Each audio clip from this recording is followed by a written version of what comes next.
Good morning, everyone. Welcome to Adbond Mental Fitness. I'm Felix Anineh. I'll be talking on the topic, don't give room to self-doubt.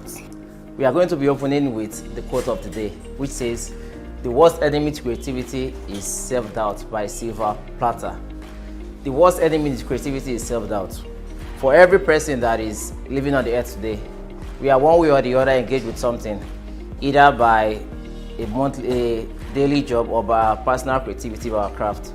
So in your line of work, the moment you start having that doubt in what to do, the next step to take, you'll be having issues personally coping with life. What is self-doubt? Self-doubt is a lack of confidence in yourself and your ability. For every human, it is allowed for us to have this level of confidence to do anything we do, in terms of what we eat, how we dress, how we look, and the kind of words we say. We need to have this level of confidence within us that anything you say, you are very sure of it, you are confident that, okay, this is me talking, this is what I want to do, this is how I want people to perceive me. The moment you start having that doubt within you, that point, your confidence starts dropping. Your performance level in anything you do start dropping again. So there's need for us to always have that confidence at things we do so we can kill the power of self-doubt within us. Fact on self-doubt. Self-doubt is a part of human experience. There is no human alive that doesn't have this part. For everything you do, everywhere you go, for a person to wake up in his house, have his bath, eat and go to work, there's still some level of doubt. You set your alarm by 5 a.m. to wake up.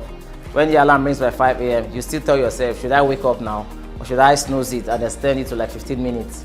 So that period of you deciding what to do and what not to do, the moment you give in to extending the time to 15 minutes, you're giving in to self-doubt. But if you take that step and stand up after the alarm has rang, that shows you are above your self-doubt. The second is fear that causes doubt can hinder us from taking action. Yeah, we see a lot of people that are good writers today. If you check their journals, they have written beautiful stories, beautiful content, but they can't let it out there because they'll tell you, they are not so sure of what they've done. They are not so professional. They don't know how people will accept it. It is a normal thing. Give it to a friend to read. He might not have that professional experience, or at least he will tell you some value, some nice part of the content you've written. Also, for people that are into sport also, you can play football, but you just limit yourself that you don't want to go out there. I'm a black man, how people accept me? I'm a short man, I can't do much and all. So these fears that are within us hinders people from taking the next step. Because the best people out there, they didn't just start as, they were not born so confident and all. They had to take their own time to fight that self-doubt and come out and give it the best to the world. Too many people are selling themselves short because of self-doubt. Let me take a practical example. Take, for example, there's a young lady that is trying her best with catering. So over time, she's been doing cooking meals for 20 people, one person, 50 people.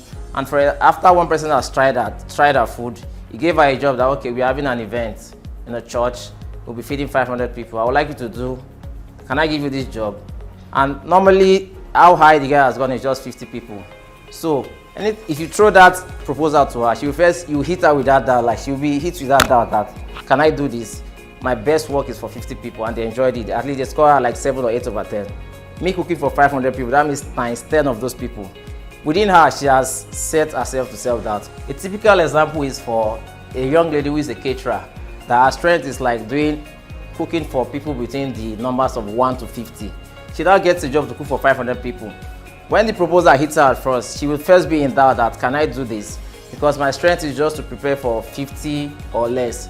So for that kind of person, if she wants to kill that doubt, she can just talk to herself, okay, if I have to cook a particular meal for 500 people, I have to multiply what I did for 50 people times 10 and give out the best work. So the moment she now doubt that she can't do it, that the number is too much, by then she has given into self-doubt. So it's a normal fact that for everything we do, for every challenge we face in life and in our work, we get such self-doubt when we go out. So believe in your voice and make it heard. There are a lot of people with a deep side of creativity that they feel nobody wants to hear them, that they might not be accepted. Back then, last 10 years, last 20 years, the typical jobs we know that makes people rich are being a doctor, being a lawyer, being an engineer. But these days, from writing, from blogging, you can become millionaires. So no matter the creativity you have in there, just try to understand yourself, go through that process of having doubts and still make that one to let people see what you're offering. conquering self-doubt. Give room for doubt. It's a normal thing. The moment we hide the fact that I'm a very confident person, there's no doubt in my life, at that point you're failed. The process of doubt is just to give room for, okay, am I doing the right step? Am I taking the right move so I can take the next step? Now, the second one is doubt your doubt. For every process in production, there's what you call quality control and quality assurance. Give yourself that time, go through the normal process, and after you've done that, look at it again and do that quality assurance to be sure that, okay, this thing I've done, I can also put it out and people will accept it. There's room for everybody to make mistakes. It's when you judge yourself and condemn yourself, that is when you can't take the next move. Now, make your goal bigger than your fear. One of the greatest boxers out there back then was Mike Tyson. Not that he was so strong or everything, but he has that confidence that if he comes into the ring with you, his confidence will break you down. And when you start fighting, at that point where he hits you and your self-confidence goes down, you start having self-doubt, just know you've lost. The first person that won Mike Tyson wasn't the badass fighter that has a very good profile. It was just that person that said to himself that, okay, I have to be above my fear. And he was above his fear. His goal was just to win Tyson. He has never been knocked out. Let me take this step, knock him out and become a champion. So that was how he did it and he achieved it. Now the next one is have a positive team.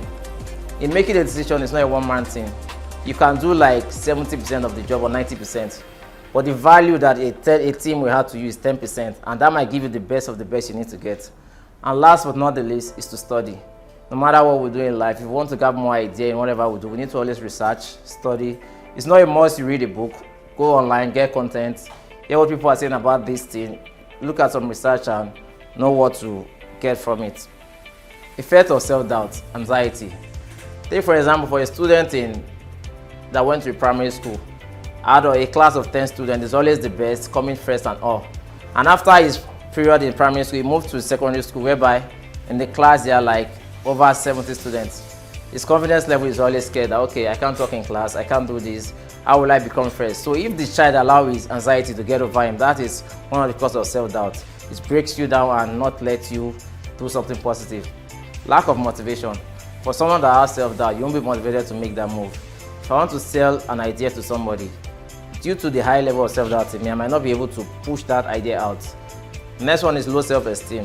For someone that have high self-doubt, you will have low self-esteem because you won't be able to see yourself as being worthy of presenting something or talking to the public. Procrastination. When you have self-doubt also, procrastination is one thing that it leads to, because instead of you to make that move now, okay, let me take my time, let me just relax and all.